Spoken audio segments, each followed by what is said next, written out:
I went from working in a warehouse to topping leaderboards in tech sales, and since then I've coached other reps in how to do exactly the same.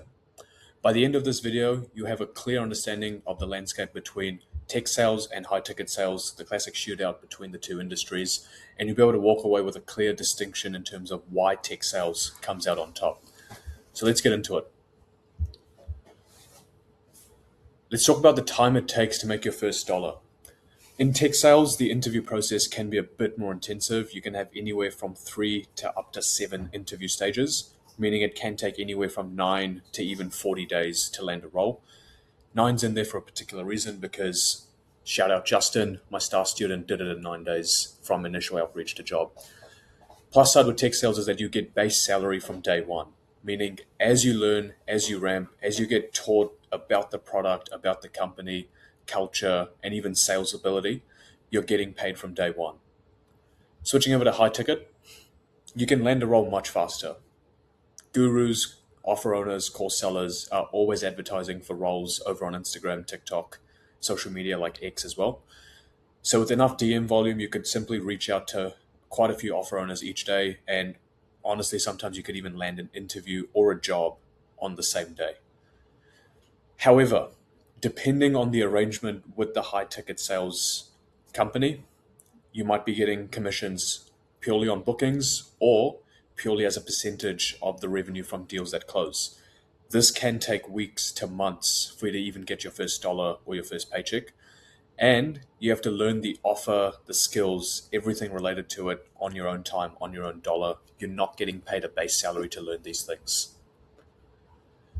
In terms of income ceiling and how attainable these numbers are, tech sales comes with a base salary. The average on-track earnings for tech sales is between 75 to 130K as an entry level, no degree, no experience, SDR or BDR. And of that number, you have roughly a 60-40 base split, meaning that if you were to assume your OTE is 100K, you would expect the base salary to be anywhere from 60 to up to 70K, depending on the size of the company. Progression in tech sales from SDR, you can do it in as quick as 6 months or up to 2 years to become an account executive, which is tech sales lingo for closing. And once you're at the AE level, it's very common to see a 100K six-figure base salary. And from there, your commissions only go on to multiply as you're now closing deals and getting a percentage of the revenue rather than just getting paid a flat rate per booked meeting. Tech sales is unique in this regard where it's one of the few verticals on earth where you're getting paid a salary to show up and earn more in terms of commissions. High ticket, as you know, commissions only. And for this reason, most reps struggle. The data's out there that for tech sales, roughly 50% of people miss target, miss quota, but they're still getting a base salary the entire time. High ticket, if you're missing your targets or you're not making any bookings or sales, you simply don't earn money. If you go from setting to closing, you will earn more, but once again, it's commission only. You only really start to print when you become the offer owner, meaning that you're the one that's actually owning what's going on. You're running the entire system, the entire game, but that's a few steps away from being just part of the sales process. Natural segue into stability. So naturally, missing target, you still have a base salary, you can still pay bills. If you're applying for any sort of financial service, for example, a mortgage, insurance, etc., they all want to see a track record of your income. They all want to see base salary. They care about consistency in your income. High ticket, the variable is huge. You can be earning $0 one month, you could be earning 50K another month. Miss target, you're homeless. You're simply not making any money. And when it comes to things like lending, buying a house, mortgage, all these types of things, genuinely good luck explaining to the bank the variability in your income, the lack of a base salary, the lack of a formal contract in some instances as well.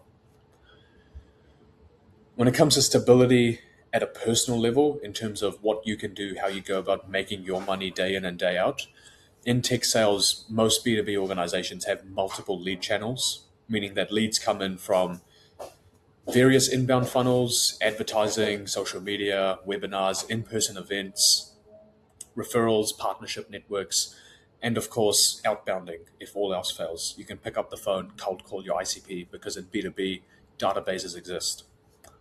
High ticket tends to be hugely reliant on organic or paid social media, which is not terrible when you think about it, but it means one ad account gets banned, one IG gets flagged for spam. It's a huge hit to the lead flow, and you could be hung up dry because the lead flow can just simply dry up overnight on you. If you're selling a B2C high ticket as well, it is extremely difficult to outbound unless they've set you up with an Instagram account and you're going out there messaging people out of the blue. Most underrated aspect here is the skill transferability. Tech sales, everyone recognizes the experience. It's the gold standard on your resume. And you can go adjacent from there if you want to do your own thing as well. You can get into go-to-market consulting. You can get into management at several companies or even management consulting. You'd be very valuable to a startup if you come from a more corporate, seasoned tech sales background as well, where you've seen how sales processes are structured, when you have good advanced knowledge of pipeline management. And the thing that doesn't get talked about is the commercial acumen that you build. Tech sales is predominantly B2B, meaning that you're dealing with quite senior people on a daily basis. You're selling to managers, directors, VPs, even CEOs and boards sometimes. Interacting with these people, you start to understand what does a procurement process look like, what does a buying committee look for, and you start to realize that there's a whole breadth to this world of business that they don't even teach you in a BCom degree. Flip side, high ticket, it can be quite difficult to explain what your work is to a potential future employer, especially if you haven't done well and you haven't got a track record of hitting your targets in the high ticket world, and especially if you're selling some sort of scam offer like magic weight loss pills and peptide subscriptions, etc. On the flip side, you can get into things like growth operating or use the knowledge from the lead gen to run your own marketing or lead gen agency. You do have much more of an exposure to B2C lead gen and funnels. So you'd be seeing leads coming through from things like Meta ads, YouTube ads, a lot closer than you would in the B2B tech world. And you can take up this learning and this knowledge to then go ahead and run your own agency, or take the skill set and go ahead and launch your own offer as well. Verdict, I think it goes without saying, tech sales just trumps it. Base salary, industry experience, reputation, being able to get big logos on your CV as well. And not to mention that you just build up that commercial acumen and understand the world of business a lot better. So hope you appreciate that. Follow for more breakdowns. Even we'll be dropping some sales trainings and course material on this channel itself. And be on the lookout for the link to our community as well.